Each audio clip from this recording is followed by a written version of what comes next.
Welcome to the Network Table Podcast. Here's your host, Luke Van Every. What's up, everybody? My name is Luke Van Every, and I'm your host of the Network Table Podcast.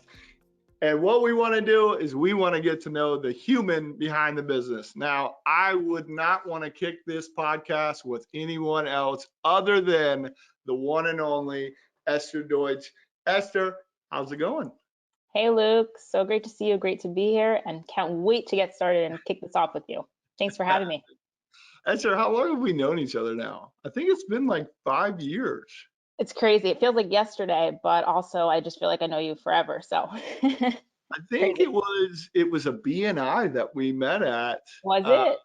I think so. I think it was at Colleen Blum's BNI. I was a member there, and we met, and then we had lunch a couple weeks later. I think we have been networking at least once a month since then, and now, a lot more within this Together Round Table. But we've been networking together a long time, so I'm excited to hear your story and tell it. Where are you originally from?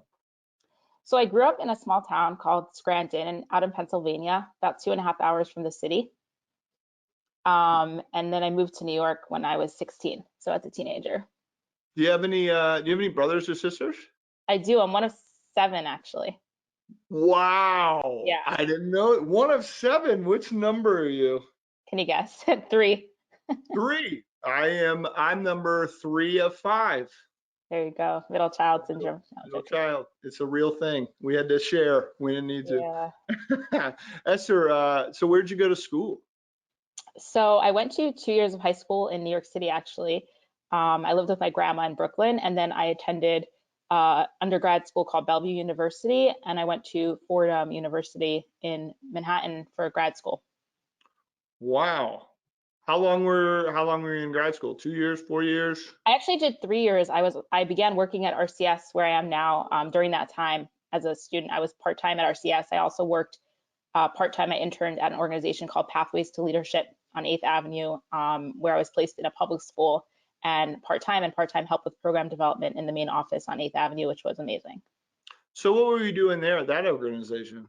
So I actually mentored at-risk youth one-to-one during their school day. I would take them and engage with them in play therapy, and worked very closely with the students. And then part-time, and then half the time, they created a special program for me, a hybrid program, where I was also helping with overseeing the development of the actual program and backing the program with research and basically scientific evidence for what we were doing. That's incredible. How long were you a part of that? Or are you still a part of that? So I do consider myself a part of that, actually. So Stephanie was my supervisor there, and she calls me every year, and I speak to the new students every single year since. She's actually become one of my greatest mentors to this day. So we're still in touch. She was my supervisor there, and she also teaches in a bunch of universities, Columbia and others. So I was there for just a year, but a year that changed my life. And like I said, I still consider myself there in spirit every day. So that is very cool. How many schools were you going to speak to? Was it just one, or did you guys? So each of us got placed at a specific school. I had a caseload of students, and I got to work really. One of the things I loved about it, and bet you won't be surprised, but I built a lot of relationships with the principals, with the parents, with the students. Every day was an adventure. There was always something going on with the kids or the school, and so I got to understand, the greater picture and the environment that a lot of the kids were coming from. The school was called Leaders of Tomorrow. It's in the Bronx, and I was placed there every day. So I was 2 days a week there and 1 day a week at the 8th Avenue office of the organization that I was interning with. What kind of impact did that have on your life? I mean, I used to call those students my kids. I still do. Sometimes I think I'm seeing them on the subway or something. I loved it. It was the hardest thing I've ever done, hands down. Believe it or not, harder than sales. But I loved it. I loved it. I would do it again in a heartbeat. And I thought it was a huge gift. I learned so much from those kids. And I think that was one of the most impactful years of my personal life. And I think that it was a result of my work with the students, and just seeing some of the challenges that they had to face daily made me so much more grateful for what I have and who I am, and what I was given. And that I have no excuse not to be XYZ, because these kids could do it, then I could do it too. So it was very much a parallel process for me. And definitely, it changed my life forever. And also just being able to intern under a leader like Stephanie was somebody who really like pushed me to develop who I was and play to my strengths. That really gave me sort of like the foundation to be who I am today. So That's so we could both admit it was probably pretty humbling. amazing. Absolutely. That's awesome. Do they ever need any others to get involved? I'm sure they do. I don't know exactly what capacity. Whenever I get an email or something, I just tell them like, put me on your list. Like one time they did a fundraiser a little while back and I was like, I'm going to sponsor a child, whatever. So I'm sure they do. I don't know exactly in what capacity, but if anybody does want to get more involved, just let me know and I'll find out. Very cool. What were the ages of the children? Were they all different ages, or was there a specific age group that you were working with? So I was with middle school kids. That was sort of the oldest age. There were some high school, but most of the children were elementary school because we like to um, give them, the mentorship as early as possible so that the earlier on in their development, they get this sort of intervention, the more likely it is that it'll be beneficial for them or have a greater impact. But I personally prefer, my favorite age is teenagers. Like that's my favorite demographic. I love the like angst and the like disarray that teenagers face. I relate to it a lot. And just like the finding themselves. So I love that age. So I was like, can you give me the oldest age, closest to teenager? And it was that emerging adult, which I love. I absolutely love the ability to like, I feel like they're old enough where what you say makes an impact, but they're still young enough that you can mold them. So it's great. That's incredible. Yeah, I look back at my teenage years and I'm like, woo, that was a confusing time, but Yeah. we made it through it. That's incredible. Like, where were you in life that this opportunity came about, and you're like, yeah, that's what I want to get involved in that. So I did 2 years. It's a great question because there's a lot to say here. I did 2 years of interning in my 3-year program at Fordham. Um, and the first year, I actually created my internship around, I had founded a non-for-profit back then that I was running out of my basement, and I was able to create an internship for myself to allow me to keep running that full time while I was in school and get credit for it. So that was what I did the first year. And it was amazing, but I felt that my second year, I really wanted to put myself in sort of an existing organization so I would get the experience of having someone to sort of lead me instead of me sort of creating the leadership for others. So so I did a lot of research. I was like, really the school is supposed to pick your internship.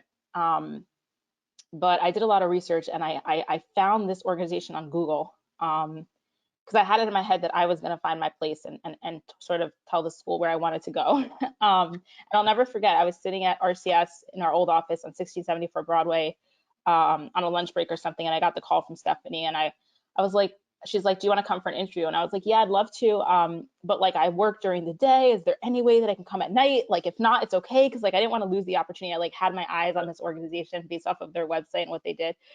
And she's like, her first response, I'll never forget, like this was my first talk with her. She was like, oh, of course, no problem. Like, do you want to come at 6 or is that too early? Like just the nicest, most, and I was like, okay, like what I thought is like this is exactly, we had this like connection from day one before I even met her, just over the phone. And so, and then as soon as I met her in an interview, I could just tell her heart was like pouring out of like what she did. And I hope it was mutual. We had this like immediate connection, and then it was just I approached the school and I was like, I don't know if you've ever worked with this organization, but they seem to do amazing work. It's right in line with what we're doing. Long story short, I believe they already had some kind of existing relationship, maybe weren't like active, and it was very easy after that. I think it just taught me also that like when it's meant to be, there's no question in my mind that what happened, same with RCS, how I got here, like it was meant to be. So everything just kind of moved from there. Again, it was like life changing. So it was obviously. How many kids would you say that you spoke to and mentored? So I think I had a caseload of about 8, 10, 12, something like that. I interacted with many because part of my role was to get to know, not just the person, but the person in their environment. And I also understood that I'm going to only be there for a year. And I was very clear with them about the expectations. However, their peers, their teachers, and their parents or parent body are the people who are going to be with them forever. So I really wanted to empower and impact the people around them to help them be support for them when I'm not there. Like that was really my ultimate goal. So I did everything. I would go to the lunch with them. I would sit at the lunch, anything I could do to become part of their environment and not be, me as the solution, but rather, Those make an great impact that school early. lunches. Yeah. So like I said, it was a total adventure. The every day was like I didn't know what I was gonna walk into, but it was a good one. It was a good adventure. So I definitely interfaced with a lot of people. The principal that I worked with was also an incredible human being, and just quickly, I didn't have a good school experience myself, so I was so touched by the work to see people like this who their hearts were just like in the right places, like the way you are, just caring, really caring about people. To see them be, I always felt like if I had this when I was younger, my life would have been so different. So I just felt like, wow, this is an amazing thing that these kids are getting. And I would try to also share that with them and let them know how lucky they were to have people in their corner like we were. So I interfaced with many, but How long ago do you think that was? that was 2017, 27, 16 or 17, 2016, 2017. Yeah, do you still talk do you often talk to any of the kids that you got close with? So technically, I'm not really allowed to, part of the parameters of the program. So I don't, but I do. I've been involved in youth and mentorship and leadership for years, since before like I graduated high school, and I'm in touch. I have kids, I call them my kids, but I've been a counselor on programs, and I keep up with every single one that I'm allowed to. So I have like all sorts of friends from all ages. Now they're already older, now we're already peers, but yeah, I have friends from all those days. So That is, I don't even. I'm speechless. I need to step my game up. I feel like I try to help so many, but that's such an amazing story and so much time out of your life to go and help others, and you're just lighting up talking about it. That just speaks volumes about you, Esther. Which that's incredible. Very thank you. cool. I want to stay close to that, and if there's ever a time where we can get more people in there, you got my help. I'll try to get some more people in there, see where I can help as well. Thank you That's so much. incredible. That's incredible. Where are you living now? What area? You don't have to give us your address. If anybody wants that, we can talk offline. But so I was right till up until COVID, I was in New York City on the Upper West Side. But prior to that, I lived in different areas of Brooklyn. I lived in Washington Heights for some time, which is where I was during the internship. And then eventually I moved to the Upper West Side, and our office is on the East Side. So Still, the office is still there? yeah, we still have that office and the office in Marietta, Georgia as well. Yeah, we're gonna get into the Georgia one. I used to love coming to your office. It had a great layout. I love that back room where you guys used to do all The those event. all those incredible events that we used to come to. So how long have you now been at RCS full time? So I was there part-time from 2014 to 2017. And since 2017, I believe, since I graduated in May or June, I was there full-time. So to answer your question, I guess almost 4 years. All right, so tell us about RCS and what you do at RCS and why you love it so much. Because people that know you know that you love RCS, and I'm a big fan of RCS as well. So tell everybody, what you guys do, what you're fixing, how and who you help best. Sure. So RCS Professional Services was founded in 1999. We used to be an electronic store on Fifth Avenue, I believe, or in Lower Hold on, Manhattan. hold on. What? Yeah, so prior to RCS, Jeff had a store with his family, a family store called RCS Experience, which apparently my dad has shopped at, and many others have as well. And actually, I believe that everybody wants to know the little known fact, the origin of the name RCS. It has no significance except that it stands for Rockwell Computer Services, which I believe was associated with the entity before RCS, the store. So we then became a managed service provider in 1999, which basically means that we now provide, instead of just products, we provide IT services and support to small and medium-sized businesses. So companies with over 5 or 10 employees in New York, tri-state, Atlanta, Georgia, and now some other states as well with COVID. So Did Mr. Jeff work in the store? Was he yes, he was in there? he was in there. He was a salesperson. He was a technician. And actually, Norman Dweck, who some of you may have met, Yeah, who I'm works a with big me. fan of Norman. You tell Norman I said, hey, Norman I at will. every event was always so excited to see me and talk. I miss Norman. You tell Norman I said hello. Norman's amazing. He's our CIO, so he was working in the store as well. He's been with us that long. Yeah. I So had no idea it started off as a store. yeah, little known secret. So All now right. he's our CIO and he's been with us since. So All right. So we have expanded into Georgia. Tell us about that office and what they got going on down there. sure. So it originated as one of my colleagues, Jesse. I was actually worked with him in our New York City office before he moved back home. He's from the South, and he was like, "I'm moving," and we figured, why let him leave? We'll just open up a branch where he's going. So it was just him working alone in the office. It was working out really well. And so we ended up adding another team member who happens to be now, he became our technical account manager. His name is Tim. He's our service manager. So he now is that, but he started out as a technician working with Jesse. And then slowly but surely, we started to get one of our larger clients are out there. We started to build a client base out there as well, just by word of mouth. And we kept adding staff, just finding it to be amazing. The Southern hospitality is great. We love the talent out there. So it's been an amazing, since that time, we've grown the team out there to a bunch more technicians and added some clients, and we're looking to do more. So I used to work for AT&T, so their headquarters is in Georgia. I used to go to Georgia a lot. And being from Charlotte, we're not big fans because I'm a Panthers fan and not a Falcons fan. Tell us, how has working remote affected you in a positive or a negative way?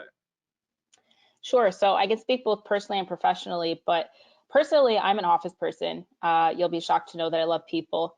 So, so I miss having you come to the office and being like, "Hey, Luke, what's up? So good to see you." Not just hear you.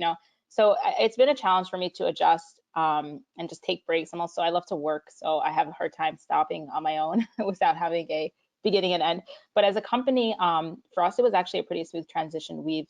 For a lot of our clients as well, we do a lot of cloud migrations, and way prior to COVID, we were pushing all our client companies to move to the cloud for many reasons, but also for efficiency, better security, in some cases, better value. So so for us, it was like a really smooth transition because we were already all in the cloud. I mean, everything could have been done remotely. We just like to have to be in person just for the relationship component. But one of the things that's also really helped us, we were not really using Microsoft Teams prior to COVID. As an organization, we implemented it into our environment. We actually moved from G Suite to Office 365 during that time. And that made a tremendous, tremendous difference to Yeah. us as far as a collaboration standpoint. Yeah, and I was like not so excited about it, to be honest, myself, but now I like completely see how I was like, all right, I'm just gonna accept this and like figure out how to use it. Like I work in a tech company, I gotta like go with it. But now I really love it, and I was wrong, and it's great. And collaboration is amazing, real time response. Like I think that I get quicker responses from people now than ever before, even sitting next to them. So I don't know if that's what that says, but it's been great. It's been great, as good as it could be, after face to face. So I would have never have thought that because you became such an advocate for it, and you're so good. Like anytime somebody has a question about it, I'm like, just ask her. I don't know what I'm doing. because I saw how it really helped, and I get the resistance to it. It's hard to learn sometimes, but that's really, once we saw what it did for us, we were like, once you learn it and you know it. So Yeah, we used to all carry flip phones around too. yeah, right. That's awesome. But So Esther, yeah. everybody knows you are a huge networker. Why do you love networking so much? Well, nothing satisfies me more than being able to like someone to ask me, do you know someone who whatever my client needs XYZ, and me being like, yes, I know Luke, he's amazing, he's gonna help you. Your PO is you're gonna have the best PO at the best value. Like, how can I like get better than that? They're getting the best, you're getting a client, like they're thanking me and I'm like, I didn't do anything. Like it's just amazing. I mean, that's the best. I'm sure you relate. It's the best thing ever. Like when you That's could say you're going to be taken care of. Everybody wants to work with people that they like and know and trust, or that their friend likes and knows and trusts. And like, why shouldn't they? Right. So it's just amazing. And like, I think I don't know if you wanted me to talk about what you did with the roundtable, but I think that that's what just we have done with the roundtable. So we're coming up on 1 year anniversary with In This Together Roundtable, which you know as well as I know. When we started that thing, I'll never forget that conversation. Yeah. We had like 3 in-person networking events lined up for me and you to go to, and they just got canceled. And I remember just being stressed as the rest of the world was, and you called me and we were like, what do we do?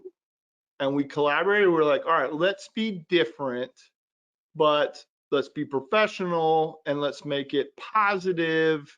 Let's make it free, and let's do it for a couple months. And now we're running up. What does that mean to you that we're almost a year into this In This Together roundtable? We got 45 people showing up every week. What does that mean to you? I mean, Luke, I know you're humble about it, but I attribute this to you, not to us. You were the leader. You took the initiative. You always do. You run all the events. So, and I think it's incredible. I think it really speaks to the people. I also say that as much as it's you and I, it's really not. It's really the people who come, who make it what it is. Like when people come and they say, oh, this is such a great group of great people, they're not talking about Luke and I. They're talking about every single one of you and the people who join, who really make it what it is. And that is why it's amazing, is the people who come. But I think that I'm just happy that we're able to help people. I think that's what it's all about. That's what it was started on. That's what it's going to always be. And that's really at the core of, I know, me and you, what we do, no matter where we are professionally and what company. It's the what we do and why we do it, because we love helping people, is the same. So I think that translates into the roundtable. I know that a lot of people on it, if not everybody, share that same mentality. And that is why it is what it is and why it works. Because if you have all these people coming with the right intention, wanting to help each other, I mean, what else is going to happen, you know? So I love it. So outside of the roundtable, you are always putting together still these incredible events. I see them. Tell us what you got coming up. Sure. So actually this Thursday, we're having a panel. It's called Your Money Matters. Learn how to cut costs and save cash for your small, medium-sized business in 2021. Huge topic. Like, who doesn't want to save more money? Who doesn't want to learn ways to put more money in your pocket? So actually, Luke's going to be moderating that on behalf of his company, Compare PEO. And we have 4 other incredible experts, Robert Curtis, Seth Rubin, Vince Tinto, and Jeffrey Tabelli, who are each going to be representing a different area of cost savings. So do not miss it, Thursday, February 11th, 11 a.m. Reach out to me for more information. And later on, we actually do an event a month on all sorts of topics. Most recently, we hosted Merrick Rosenberg, who is a very well-known author and keynote speaker. Nice. And next month, we are doing a cybersecurity panel with 4 different cyber inclined people with amazing stories. Richard Landau is one of the panelists. He works with a company who services the Department of Defense. So he has all sorts of stories and who knows what. And then in April, we have a culture panel. So there's just all sorts of good stuff going on. And I'm happy to have all of you join us. Love that. That is 1 a month. All right. So if somebody wants to talk to Esther, how do we get a hold of you? So the easiest, I'll give you the info at rcsprofessional.com. I will get those. But I can also give you my direct contact once you reach out, and we can go from there. So beautiful. And they should follow you definitely on LinkedIn. Any other business social medias that they should be following RCS on? So we're at RCS Pro Services with an S at the end on all the platforms: Instagram, LinkedIn, Facebook, Twitter. Yeah, we do it all. So check us out. Yeah, I've been seeing you guys on LinkedIn. I was on there. I liked that. That was awesome. Esther, you are the embodiment of a networker and just an all-around fantastic human being. And it is an honor and pleasure not only to speak with you today, but to call you a dear friend. I cannot thank you enough for your time, and I really look forward to talking to you again soon. Same here. Thanks so much. Likewise. We'll see you soon. Take care. Thank you for listening to the Network Table podcast. For more information, please visit truecompare.peo.com.